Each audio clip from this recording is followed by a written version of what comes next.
मैं भारत को भारतीयता की मान्यता के आधार पर फिर से खड़ा करना चाहता हूं, उस काम में लगा हूं। तो मैं आपको आपकी जिंदगी के लिए छोटे छोटे कुछ 4 नियम बताना चाहता हूं, और ये 4 नियम का पालन आप सब करिए। मैं आपको विनम्रतापूर्वक लेकिन विश्वास से कहता हूं कि ये 4 नियम का जो भी पालन करेगा, जिंदगी में बीमारी और रोग उसको कभी आएंगे नहीं। आप भी अगर ये पालन करेंगे तो बहुत अच्छा होगा। मैं भी करता हूं मेरे जीवन। मैं पिछले 15 वर्षों से योग प्राणायाम करता हूं, उसके साथ कुछ नियम मैंने बनाए हैं, वो नियम का पालन करता हूं और वही नियम आपको बताना चाहता हूं। स्वामी जी पालन करते हैं, मैं करता हूं, हमारे लाखों योग शिक्षक करते हैं, और इन नियमों का पालन करने से हमको इतना लाभ हुआ है कि कभी बीमारी आती नहीं। 15 साल से मैंने हर बार मेरा बीपी चेक किया, नॉर्मल है, शुगर नॉर्मल है, ट्राइग्लिसराइड्स नॉर्मल है, कोलेस्ट्रॉल नॉर्मल है। पिछले 15 साल में कभी सर्दी जुकाम भी नहीं हुआ, गला भी नहीं बैठा, कभी हॉस्पिटल नहीं देखा, कभी डॉक्टर के पास नहीं गए, क्योंकि जरूरत नहीं पड़ी। और वो जरूरत नहीं पड़ी क्योंकि हम निरोगी हैं, स्वस्थ हैं। ये निरोगी और स्वस्थ होने के लिए आयुर्वेद की एक छोटी सी जानकारी आपसे मैं शेयर करना चाहता हूं। आयुर्वेद में ये कहा गया है कि किसी भी व्यक्ति को निरोगी होना है, रोग मुक्त होना है, तो अपने जीवन में 3 बातों का ध्यान रखे।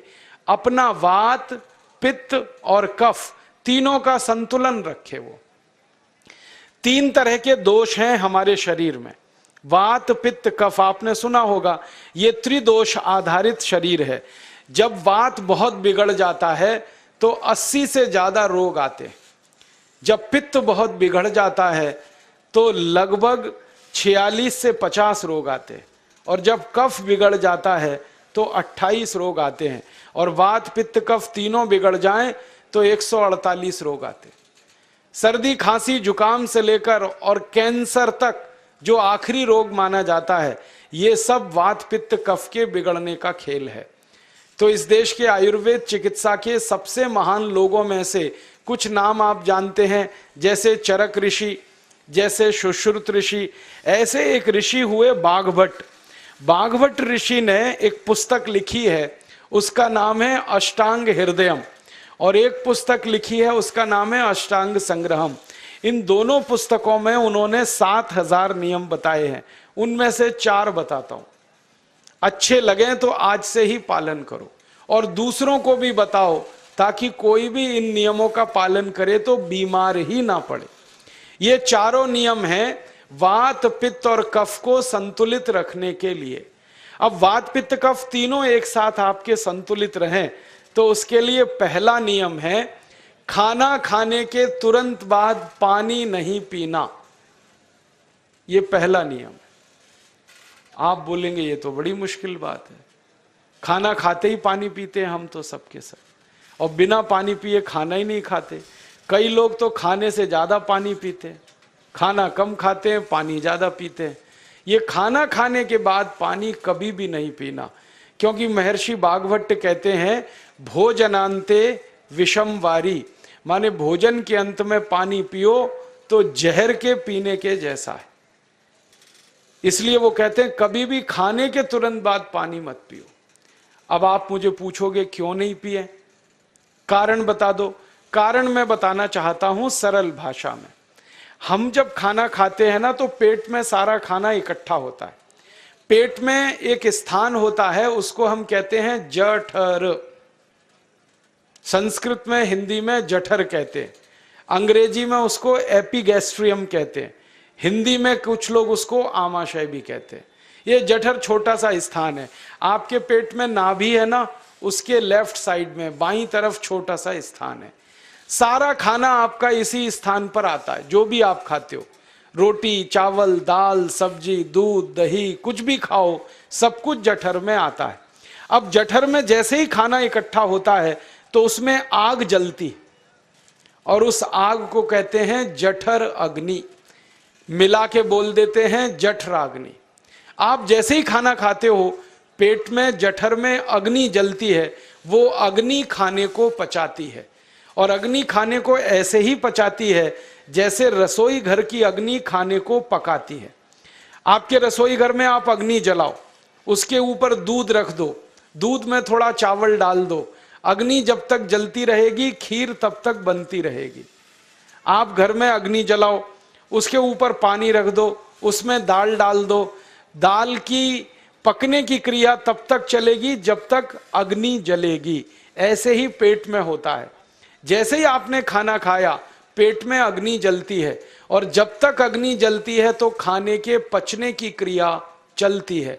जैसे रसोई घर में खाना पकाते हैं वैसे ही पेट में भी खाना पकता है, इसी को हम पचने की क्रिया कहते हैं, अंग्रेजी में उसको डाइजेशन कह देते हैं। तो आपने खाना खाया, पेट में अग्नि जल गई, अब वो खाने को हजम करेगी, पचाएगी। अब मुझे एक प्रश्न का उत्तर दो आप, कि जैसे ही आपने खाना खाया पेट में अग्नि जल गई और वो खाने को पचा रही है, तुरंत आपने गट गट गट गट पानी पी लिया, और खूब ठंडा पानी पी लिया, बर्फ मिलाया हुआ पानी पी लिया, फ्रिज का पानी पी लिया। क्या होने वाला है? अग्नि जलेगी कि बुझेगी? अग्नि के ऊपर पानी डालो तो अग्नि और पानी की दोस्ती नहीं है, दुश्मनी है। पानी अग्नि को बुझा देता है। तो आपने खाना खाया, अग्नि जली, पीछे से गटगट पानी पी लिया, अब अग्नि शांत हो गई, अब खाना पचेगा नहीं, तो वो पेट में पड़ा पड़ा सड़ेगा, और सड़ा हुआ खाना 100 से ज्यादा विष पैदा करेगा, और वो 100 विष आपकी जिंदगी को नरक बना देंगे, और जिंदगी भर आप बीमार पड़े रहेंगे। आपको मालूम है, कई लोग कहते हैं मुझे पेट में बहुत गैस बनती है। ये गैस उन्हीं को बनती है जिनका खाना हजम नहीं होता। कोई लोग कहते हैं कि मुझे पेट में जलन होती है, ये जलन उन्हीं को होती है जिनका खाना पचता नहीं। कोई कहते हैं कि मेरे पेट में एकदम गुम हो जाता है, फूल जाता है, ये सब वो लक्षण हैं जब खाना पचता नहीं। तो खाना पचेगा नहीं तो सड़ेगा, सड़ेगा तो विष पैदा करेगा, और वो विष आपको बीमार करेंगे। इसलिए महर्षि बागभट्ट ने कहा, खाना खाते ही पानी मत पियो। समझ में आया? फिर आप बोलोगे कितनी देर तक नहीं पिए? कम से कम 1 घंटे तक। 1 घंटे बाद पानी पियो। आप बोलोगे जी 1 घंटा क्यों? ये जो अग्नि जलने की क्रिया है ये लगभग 1 घंटे तक ही चलती है पेट में, उसके बाद अग्नि अपने आप शांत हो जाती है, उसके बाद पानी पी लो।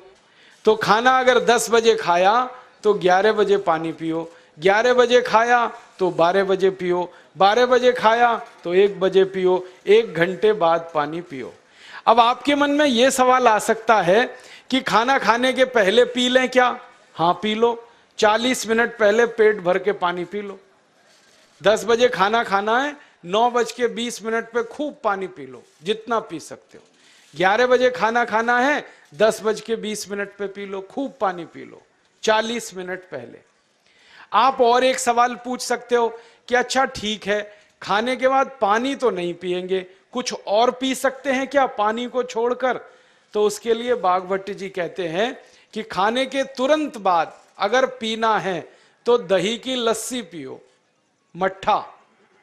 खाने के बाद अगर तुरंत पीना है तो फलों का रस पियो, गन्ने का रस पी लो, संतरे का रस पी लो, मौसमी का रस पी लो, अनार का रस पी लो। अब आप कहोगे ये सब महंगी महंगी चीजें बता रहे हैं, गन्ने का रस, संतरे का रस, अनार का रस, पैसे तो है नहीं। तो सबसे सस्ता रस है नींबू का ही रस पी लो, शिकंजी बना के पी लो, वो तो सबसे सस्ता है। तो खाना खाने के बाद या तो दही की लस्सी पियो या रस पियो। और एक तीसरी चीज है, दूध पी सकते। तो खाने के तुरंत बाद पीना है तो दही की लस्सी या मट्ठा, खाने के तुरंत बाद पीना है तो कोई फल का रस, खाने के तुरंत बाद पीना है तो दूध। पानी 1 घंटे बाद पियो। और अगर एक बात ध्यान रखो तो अच्छा है कि सवेरे खाना खाते हैं जिसको हम ब्रेकफास्ट कहते हैं, नाश्ता, तो फलों का रस पीना अच्छा, दोपहर को खाना खाएं तो लस्सी और मट्ठा पीना अच्छा, और रात का खाना खाएं तो दूध पीना अच्छा। जो लोग इस नियम का पालन कर सकते हैं जिंदगी में कभी भी 80 रोग उनको नहीं हो सकते। वात पित्त कफ तीनों ही इस एक छोटे से नियम से संतुलित रहते हैं। तो ये पहला नियम मैंने आपसे कहा। दूसरा नियम एक और है, और वो नियम ये है कि पानी कभी भी पियो, घूट घूट भर के पियो। जैसे गरम चाय पीते हैं, गरम कॉफी पीते हैं, गरम दूध पीते हैं, एक एक घूट भर के, एक एक सिप करके, ऐसे ही पानी पीने की आदत डालो। ये मुंह में एक बार गिलास लगा लिया, गटागट उसको खाली कर दिया, ये तरीका गड़बड़ है। एक घूट पानी, दो घूट पानी एक बार में उतना ही पियो। आप बोलोगे ये क्या चक्कर है? बात ऐसी है कि एक एक घूट पानी जब हम पीते हैं तो मुंह की लार पानी के साथ मिलकर पेट में अंदर जाती है, और ये जो मुंह की लार होती है ये क्षारीय होती है और पेट में हमेशा अम्ल बनता रहता है। तो एक घूट पानी पिया, मुंह की लार इसके साथ अंदर गई, दो घूट पिया और ज्यादा गई, बार बार लार अंदर जाएगी तो क्षार पदार्थ पेट के अम्ल के साथ मिलेगा। पेट में अम्ल बनता है, मुंह में लार क्षारीय होती है, तो ये क्षार को अम्ल में मिला दिया जाए और ये अच्छे तरीके से मिलकर पेट में जाए तो कभी भी कोई व्यक्ति के पेट को अम्लता नहीं होती, एसिडिटी नहीं होती। और पेट में अम्लता नहीं होती तो रक्त में अम्लता नहीं होती, और जिनके रक्त में अम्लता नहीं होती उनकी जिंदगी में कभी भी वात पित्त कफ के असंतुलन की स्थिति पैदा नहीं होती। इसलिए पानी घूट घूट करके पीना। मैं आपको एक छोटा सा मेरा ऑब्जर्वेशन बताता हूं, परीक्षण। आप भारत देश में या दुनिया में कहीं भी जाओ, मनुष्य को छोड़कर पशु पक्षियों को देखना शुरू करो, वो पानी कैसे पीते। किसी चिड़िया को पानी पीते हुए देखो, किसी पक्षी को पानी पीते हुए देखो, वो चोंच के एक बूंद ही के बराबर ही पानी उठाता है।